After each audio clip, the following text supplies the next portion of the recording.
Aujourd'hui, je voudrais faire un gros coup de gueule concernant nos frères et nos sœurs africains de la diaspora. Mes frères et sœurs africains de la diaspora,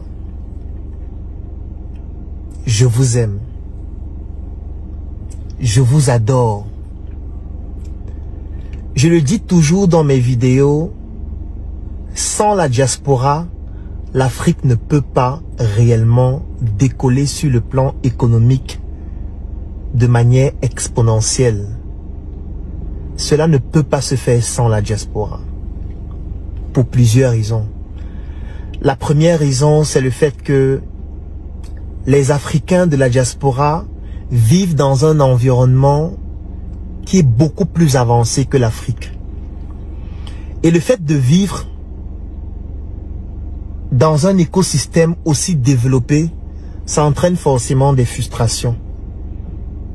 Ça fait mal d'être dans un pays dans lequel le système de santé fonctionne de manière optimale, dans lequel les routes sont agréables, dans lequel le système de sécurité sociale est parfait, dans lequel la nature est agréable à vivre, tout est propre, tout est bien rangé, les choses se font de manière fluide.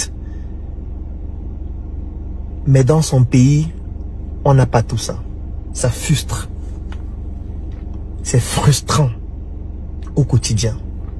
Et du coup, cette frustration pousse à vouloir contribuer au développement de son pays aussi. On aimerait aussi voir ça dans son pays. On aimerait aussi que notre pays puisse se développer. On aimerait aussi que notre système de santé puisse s'améliorer. Et étant donné qu'on vit donc au quotidien aux États-Unis, en Allemagne, en France, en Grande-Bretagne, et qu'on voit ça au quotidien, chaque jour, on a de plus en plus la motivation de vouloir faire en sorte que notre pays devienne aussi un Eldorado. Donc je peux comprendre la frustration de nos frères de la diaspora, de nos sœurs de la diaspora, qui veulent que les choses avancent, qui veulent que les choses changent. Parce que quand quelqu'un n'a vécu qu'au Cameroun, qu'au Bénin, qu'au Togo, depuis qu'il est né, il n'a jamais changé de ville, il n'a jamais changé de pays, il ne sait même pas ce qui se passe ailleurs. Il a parfois l'impression que ce qui se passe dans son pays est normal. Donc du coup, ce sera un peu difficile qu'il ait un certain niveau de frustration. Mais lorsque vous quittez de votre pays, quand vous quittez la Côte d'Ivoire, vous quittez le Burkina Faso, vous quittez le Bénin, vous quittez le Mali, et vous vous retrouvez du jour au lendemain aux États-Unis, c'est clair que ça crée beaucoup de frustration. Oui, aux États-Unis, il y a aussi des tares. Parce que voilà, aux États-Unis, on tue aussi les gens chaque jour. Aux États-Unis, les gens ont les armes. Aux États-Unis, les élèves viennent à l'école tuer leurs camarades. Aux États-Unis, il y a aussi des sans-abri. Il y a aussi des gens qui dorment dans la rue. Oui, mais ne nous comparons pas seulement aux autres par rapport à ce qu'ils ont de mauvais. Voyons ce qui est excellent chez eux et trouvons le moyen de pouvoir appliquer cela chez nous aussi. Forcément, quand on quitte du Cameroun, on arrive à Los Angeles, on est bluffé par les routes, on est bluffé par le système de santé, on est bluffé par le développement sur le plan technologique, on est bluffé. Et si on est encore employé dans une entreprise, on est encore plus frustré. Pourquoi? Parce que dans cette entreprise, on voit comment les gens travaillent avec des protocoles, les gens travaillent avec méthode, les gens travaillent énormément, on dort très peu. Donc forcément, ça énerve. Ça t'énerve. Parce que quand tu vois ça au quotidien, et puis le soir, quand tu rentres du travail, tu te connectes sur ton téléphone, tu regardes le journal dans un pays de l'Afrique, rien que la qualité d'image t'énerve déjà. L'image, c'est comme si on avait versé l'huile rouge sur l'écran. Donc ça t'énerve. La résolution t'énerve. La manière de faire les reportages t'énerve. Tout ce qu'on présente au quotidien, l'état, les coupures d'eau, coupures de lumière, ça t'énerve. En fait, tout t'énerve. Pire encore quand tu quittes pour venir au Cameroun. Tu quittes pour venir à Cotonou. Tu quittes pour venir à Abidjan. Rien que quand tu arrives à l'aéroport, je prends seulement l'aéroport de Douala, tu arrives, ça chauffe, ça t'énerve. Tu commences à dire, il fait trop chaud ici. La clim là, ça ne fonctionne même pas bien. Tu sors, Tu vois les gens, tu vois les routes, tu vois la terre rouge. Ça t'énerve. Ça, je peux comprendre ça. Parce que moi aussi, j'ai vécu ça. Quand tu vas à l'étranger et tu reviens dans ton pays, tu as l'impression que nous sommes dans une gare de voyage des années 1940. Tu as l'impression que nous vivons dans une poubelle parce que tu as l'impression que tout est sale autour de toi. Parce que tu es entré dans un endroit où le souci du détail a atteint un niveau tellement élevé que tu as aussi envie de voir ça chez toi. Donc du coup, nos frères de la diaspora qui sont frustrés, qui le manifestent au quotidien, ont raison. Parce que eux aussi, ils veulent voir ce qu'ils voient ailleurs, chez nous en Afrique. Mais pourquoi est-ce que je fais le coup de gueule? Parce que beaucoup de personnes vont se dire, mais j'ai dit que je fais le coup de gueule au début. Comment est-ce que je commence donc à valider ce que la diaspora fait et à adhérer à leur vision, adhérer à ce qu'ils font? Je fais le coup de gueule parce que parfois nos frères et nos sœurs de la diaspora, en le faisant, versent l'eau avec le bébé. Lave le bébé et verse l'eau du bain avec le bébé. Et ici, dans cette image, le bébé, c'est nous. Nous les Africains qui restons sur le continent. Nous les Africains qui parfois n'avons pas eu la possibilité de voyager, n'avons pas eu les moyens de voyager, n'avons pas eu les opportunités de voyager, ou alors avons juste, nous qui avons souhaité rester en Afrique, tout simplement, par choix, par volonté, parce qu'on se sentait beaucoup plus utile ici, et peut-être y aller en Occident de temps en temps. De toutes les manières, chacun a une raison pour laquelle il a choisi de rester en Afrique. Parfois, c'est imposé, parce que oui, on n'a pas d'argent, on n'a pas de possibilités, on n'a pas d'opportunités. Je suis certain que si aujourd'hui on offre l'opportunité à tous les jeunes en Afrique d'aller en Occident, en mettant tous les moyens à leur disposition, je pense que le continent va se vider. Pour dire que il y a des gens qui veulent y aller en Occident, mais qui n'ont juste pas les moyens. La preuve, nos frères meurent dans la mer, meurent dans les océans chaque jour, parce que n'ayant pas les moyens, mais force pour y aller, même pas des pirogues. C'est pour dire que ceux qui sont en Afrique sont tout autant des victimes de ce qui se passe en Afrique. Nous les Africains qui avons choisi de rester en Afrique. Nous les Africains qui n'avons pas pu aller en Occident. Nous les Africains qui n'avons pas de moyens pour nous payer un billet d'avion ou alors gérer toutes nos charges en Occident et qui sommes obligés de rester en Afrique. Nous aussi, nous sommes des victimes. Sauf que vous, de la diaspora, parfois, vous nous jetez avec l'eau du bain. Vous nous considérez parfois comme étant des valets. Vous nous traitez parfois avec beaucoup de condescendance, beaucoup de mépris, beaucoup d'arrogance. Vous vous dites certainement que lorsqu'on prend l'avion et qu'on arrive dans un autre pays, on devient directement plus intelligent. On devient directement plus sage, plus futé, plus cultivé. On a directement la capacité de donner son point de vue sur tous les sujets. Et de toutes les manières, ceux qui sont en Afrique sont des retardés sur le plan mental. Ils ne réfléchissent pas. Ils ne savent pas comment on fait bien les choses. Et du coup, vous avez parfois l'impression, bien sûr, pas tout le monde, que nous qui sommes en Afrique, nous sommes vos valets. Ça se matérialise dans tellement de cas de figure. Si je prends seulement le cas de l'entrepreneuriat, lorsqu'on fait des projets avec des Africains de la diaspora, ça se matérialise presque toujours. Vous allez toujours avoir des discours du type « Ah vraiment, Claudel là, il raconte du n'importe quoi aux États-Unis, ça ne se passe pas comme ça. » Vraiment, regardez votre rapport, il n'est pas bien fait. C'est pas comme ça qu'on fait les rapports. Un rapport ne doit pas être présenté de cette façon. Vraiment, c'est dommage. En Afrique, les choses là, ça n'avance pas. En fait, il y a toujours des remarques avec beaucoup de condescendance, avec beaucoup de mépris. Même lorsqu'on fait du mieux qu'on peut, parce que ceux qui sont en Occident connaissent le contexte de l'Afrique. Parfois, certains ont fui. Parfois, certains ont quitté l'Afrique parce qu'ils n'y arrivaient pas. Ils n'arrivaient pas à résister. Ils ont craqué. Certains sont partis par la mer parce que l'Afrique... En fait, ils étaient déjà morts. Ils se sont juste dit, si on prend la pirogue, En fait, je suis déjà mort en Afrique, donc si je meurs encore dans la mer, bon, c'est pas un problème. J'ai quand même une chance de pouvoir y aller. Vous qui avez quitté l'Afrique, vous savez ce que c'est que l'Afrique. Vous savez comment c'est difficile de vivre dans un environnement où tu n'as pas d'eau, tu n'as pas de lumière, tu n'as pas de connexion Internet. Même quand il y a la connexion, elle est très lente, elle n'est pas optimale. Où tu n'as pas la possibilité d'être accompagné, même lorsque tu fais des projets d'une certaine ampleur. Vous connaissez l'état de l'Afrique. Cet état-là, nous on vit dans ça. Sauf que, parfois, vous traitez avec nous comme si nous sommes... Dire des animaux, ce serait manquer de respect aux animaux. Parce que j'ai beaucoup de respect pour les animaux. Les animaux sont très intelligents.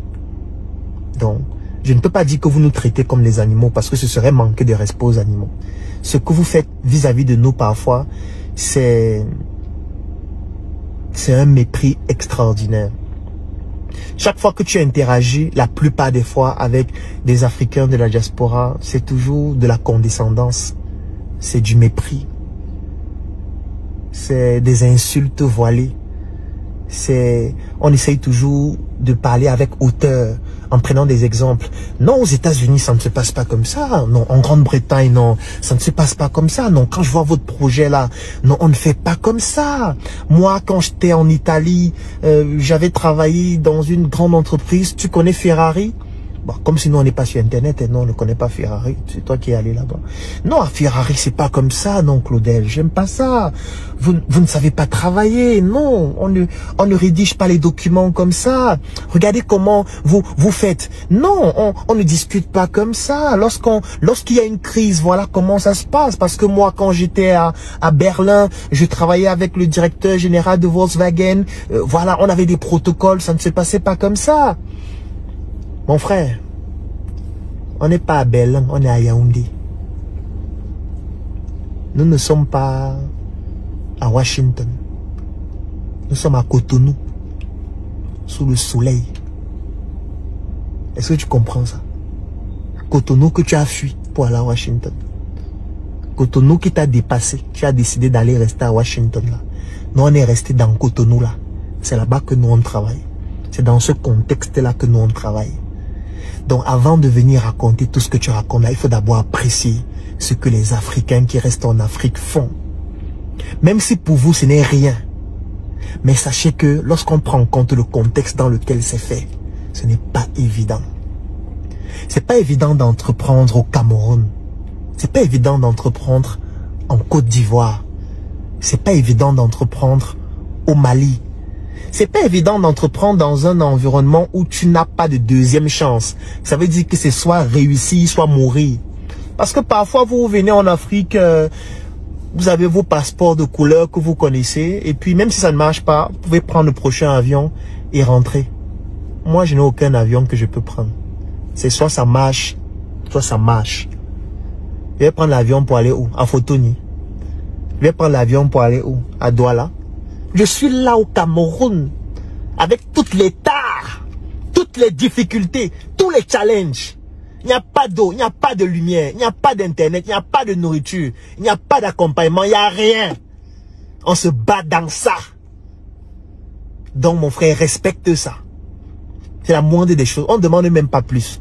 On ne demande pas de faire le miracle. Si vous ne voulez pas nous aider, au moins respectez le travail qu'on fait. Si vous ne voulez pas apprécier le peu qu'on fait, au moins respectez le travail qu'on fait.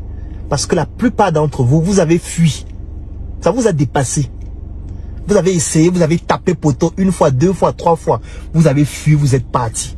Je respecte que vous soyez parti. Chacun a le droit d'être heureux dans l'environnement dans lequel il se trouve. Si vous êtes heureux aux États-Unis, c'est de votre droit.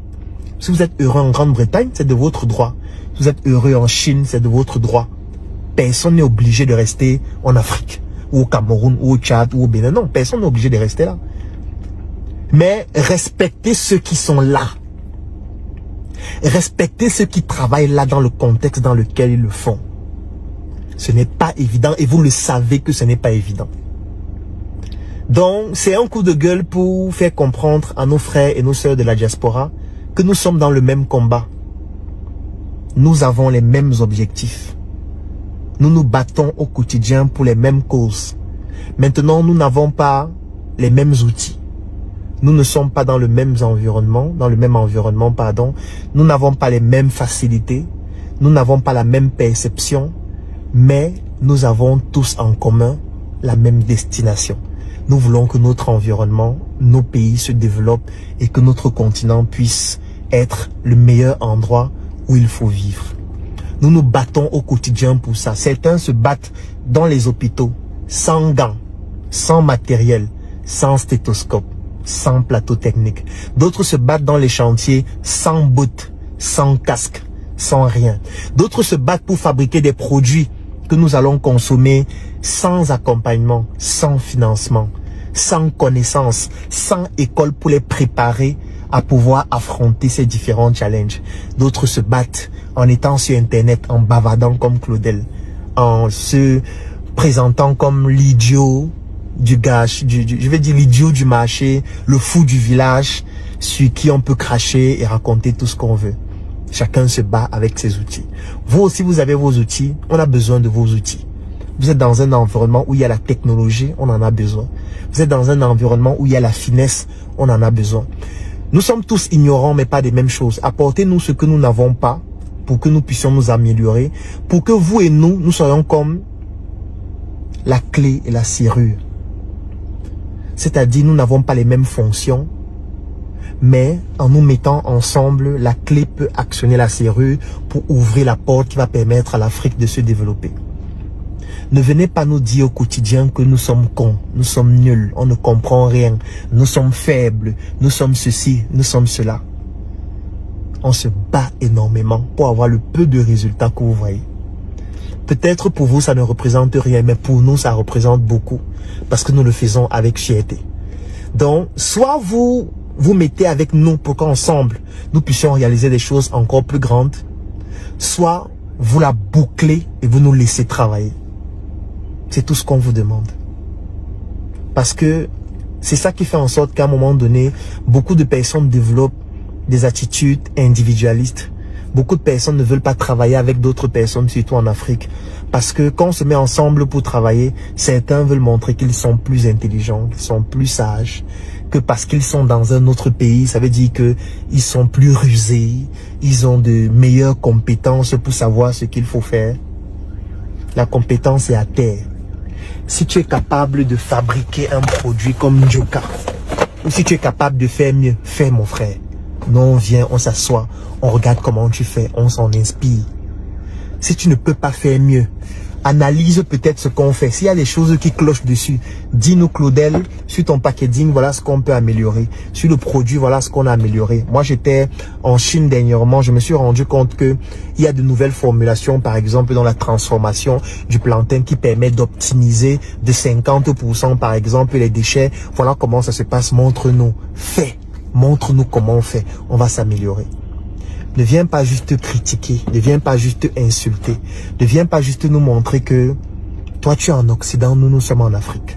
On n'en a rien à foutre que tu sois en Occident. Tu n'impressionnes personne en parlant des euros, des dollars. Tu n'impressionnes personne. Parce que ce qu'on vit ici, on est déjà en enfer sur terre. Parce que la chaleur d'abord te rappelle que tu es en enfer. Quand les gens disent qu'on va brûler en enfer, comment on va brûler dans quel enfer? On est déjà en enfer. Si déjà en enfer, on réussit à faire de toutes petites prouesses, il faut respecter ça. Hommage à tous les entrepreneurs africains qui se battent en Afrique, qui donnent tout en Afrique pour que l'Afrique puisse être un Eldorado. Hommage à tous ces frères de la diaspora, à toutes nos sœurs de la diaspora, qui se battent aussi pour que l'Afrique se développe. Parce que même le fait de développer des projets en Occident, ça permet de développer une visibilité sur l'Afrique. Parce que quand on voit un Africain qui excelle en Occident, ça pousse même les Occidentaux à se poser la question, mais d'où vient ce monsieur qui est excellent? D'où vient cette femme qui est excellente? On aimerait un peu savoir d'où elle vient. Peut-être de là où elle vient, il y a d'autres personnes aussi excellentes. Donc, même quand vous développez vos projets en Occident, ça permet de faire en sorte que l'Afrique se développe d'une manière ou d'une autre. Mais la seule chose sur laquelle je vous demande de mettre pause ou alors de tamponner un peu, c'est le mépris vis-à-vis des Africains qui résident en Afrique. C'est la condescendance, c'est l'arrogance. Et c'est toutes ces attitudes qui poussent parfois à ce que les gens arrêtent de travailler ensemble et se disent que voilà, ça sert à rien de travailler avec les autres si les autres vont toujours te rappeler que tu ne vaux rien, tu n'es rien. Donc, honneur à toutes ces personnes-là qui font un travail extraordinaire pour l'Afrique. Et même par la force, on va se développer. En 2024, tu as désormais entre les mains le pouvoir de changer ton destin, de changer ta vie. Je sais que tu as des projets, mais parfois la chose qui te manque, c'est la visibilité nécessaire pour permettre à ces projets de toucher la cible que tu recherches afin que les réalisations te permettent de te réaliser. Moi aussi, j'ai rencontré les mêmes problèmes, les mêmes difficultés. Il y a de cela pratiquement 10 ans, lorsque je me lançais en entrepreneuriat, j'avais 800 idées par seconde, mais parfois, pour permettre, même ne serait-ce qu'à une seule de ces idées de toucher la cible, je manquais de moyens nécessaires pour pouvoir bénéficier d'une visibilité extraordinaire qui permettrait à mes projets de pouvoir se développer. J'ai trimé, je me suis battu, j'ai échoué, j'ai bouffé des tontines et pratiquement 10 ans après, j'ai tout de même, avec beaucoup de résilience, réussi à réaliser des prouesses extraordinaires et surtout à bâtir une communauté importante. Aujourd'hui, je voudrais te permettre de bénéficier de ce que j'ai réussi à bâtir parce que je sais exactement ce que tu rencontres comme difficulté actuellement. J'ai conçu une offre. Cette offre comporte une publication de ton projet sur ma page Facebook Dr Claudel Noubissier qui fait plus de 700 000 abonnés. 2 formations dont l'une s'appelle Générer des prospects en ligne et hors ligne pour te permettre de pouvoir trouver des clients. Et comme je sais que pour trouver des clients, tu vas faire face à des objections du style « ça coûte trop cher, ça ne m'intéresse pas, j'ai déjà un produit ou un service dont je suis satisfait », tu bénéficies aussi d'une 2e formation vidéo dont le thème c'est l'art de gérer les objections de tes clients. Le 3e élément dont tu vas bénéficier dans cette offre, c'est un e-book dont le titre c'est « Entreprendre et investir différemment ». Oui, parce que lorsqu'on n'a pas beaucoup de moyens, on doit pouvoir penser différemment. Et la 4e chose, c'est un groupe privé. Je suis certain que tu te demandes à ce moment combien coûte cette offre. Et parce que tu te poses cette question, j'ai donc décidé de te l'offrir au prix de 10 000 francs CFA. Oui, tu l'as bien écouté. 10 000 francs CFA pour bénéficier de toute cette offre ou 25 € pour toutes les personnes qui résident à l'extérieur du Cameroun.